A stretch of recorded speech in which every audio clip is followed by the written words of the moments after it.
That's not a bad number. Prom didn't come in well. All right, let's see. DVD releases is next on the agenda. The agenda. DVD releases. I always get excited for the DVD releases. The Mechanic, which we just did. We did. It seems like about 3 months ago, which is how they're coming out now. Donald Sutherland. This was a remake of a Charles Bronson film. We were guessing at the time because. You know, and about a month ago, I don't know whether it was AMC or some channel was doing the Death Wish, all the Death Wish films, and boy, they went downhill in a hurry. What, after the first one? The first one was, borderline acceptable. The second one was just pure garbage, and then the third one, forget it. Then the fourth one, they added a subtitle, Death Wish 4, The Crackdown. Then Death Wish 5, The Face of Death. Who even knew? Paul Kersey is now in his mid-70s, but still running around. In 1994, I think it was. I think he was 73 or something like that. Charles Bronson making that film. But boy, they were crap. First one is a minor classic of the 70s. Now, we just did this, Dave. Yeah, we did. The Right with Anthony Hopkins. It was the kind of supernatural film. This is a chilling alternate ending. Oh, because the regular ending wasn't chilling. Yeah, I don't know why they put that as a big drawing point on these films. That kind of says that the version they went with wasn't that chilling. Why would you have an alternate ending? Why can't you just end the film one way and that's the end of the film? I don't understand that. Sometimes they're just different endings and they don't always work. Oh. The Bionic Woman. With Jamie, the original Season Jamie 2. Summers? Right. With the sleep number bed? Complete with the crossovers from the $6 Million Man. Now, if you want the $6 Million Man, they're selling it on the Time Life website for $300 for the whole series. Until the fall, I guess the rights revert back to Universal and you might see regular seasons. Season 2, I think there's only one more season of this. Thor. This animated? Tales of Asgard. This is one of the Marvel direct-to-DVD cartoons. Or animated features, as they call them. Awkward silence. This is the last season on DVD of All in the Family. This was while it was still All in the Family. Right. Of course, Mike and Gloria were gone. They had little Steffi, who was yet to develop. You could watch the Bud during. But Sony gave up on the last 2 seasons. They didn't release them. This went to another company. Release them. If you're going to release them all. Right, Ed. Don't let other companies. Especially a classic series like that. Whoop. The Roommates. Not that long ago, we had Minka. And Leighton Meester and Minka Kelly. It's like characters in a Hammer horror film. And Meester. I think it might be Leighton. Is that what it is? I think it's Leighton. Is that what it is? But we'll go with yours. We'll go with your right. pronunciation, if you wish. Who could tell one from the other? They look the same. Oh, naughty young anime nurses. Now, this was another one. I didn't know what type of anime Lilac watched. We take good care of you. Now, if you'll notice, hopefully cut off on the bottom of your screen, the bottom 3 images were so graphic, Dave. I had to crop them off there. I gotta get this. I gotta rent this. Some of these animes, this type, is very graphic and sexual, Dave. It's the Japanese porn. Anime porn. Naughty young nurses. Look at the little thing for a nose. It's like a little dot. You'd like a bigger mouth, though, wouldn't you? You're very demure, I guess. You can't take care of you that well. Oh. All right, here. Halfway through the show, what do you got? Deaths? Yeah, I guess we should do the deaths here. There aren't many. Don't forget, if you have them over there, the Lilac dance numbers and the addresses over there we could put on. What's the matter? I need to tighten this up a little. Look, I look pretty thin. I'm pretty fat.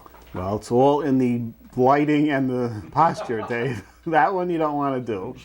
Sit a little forward and let the lighting darken the underneath. And nobody knows what's under there. Okay. Either that or darken the mustache.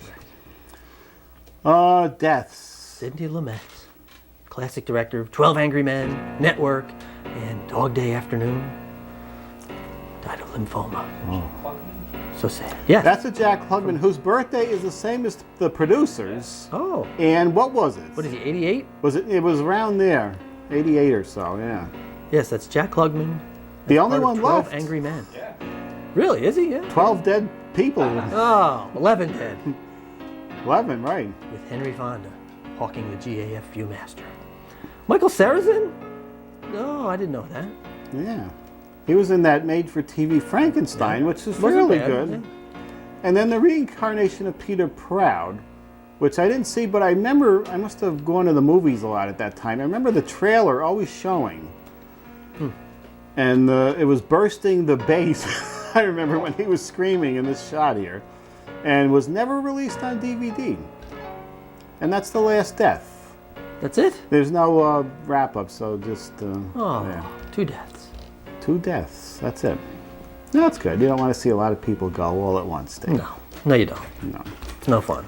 Now, you have a news story you spotted. I have a little story, Ed. Okay, and I have to hold up pictures, but I don't want to see them. Show some pictures. I'll tell you when. But let me ask you this, Ed. Yes. When the wife says to you, Oh, no. I'd like to see some penis. What do, Ed? You go running upstairs, start throwing your clothes off, getting ready, and then she comes up and she starts packing her bags. And you're like, what's going on?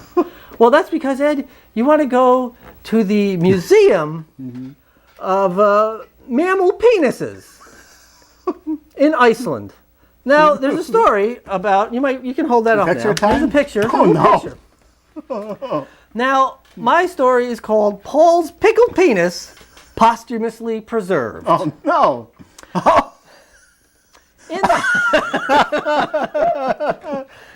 In life, Ed, Right. Paul Arison sought attention. In death, he's getting it. The 95-year-old man from Iceland has had his wrinkled penis pickled and preserved and will be the main attraction in one of the country's most bizarre museums. The Phallological Museum in the tiny Icelandic fishing town of Husavik finally got a human penis, Oh, no. rounding out the institution's extensive collection of phalluses from whales, seals, bears, and other mammals. The human penis was hard to come by, and there was stiff competition. Several people had pledged their penises over the years, including an American, a Briton, and a German, but Arison's was the first to be successfully donated.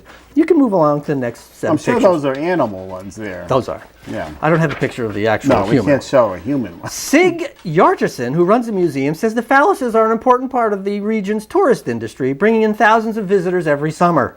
Highlights of the museum.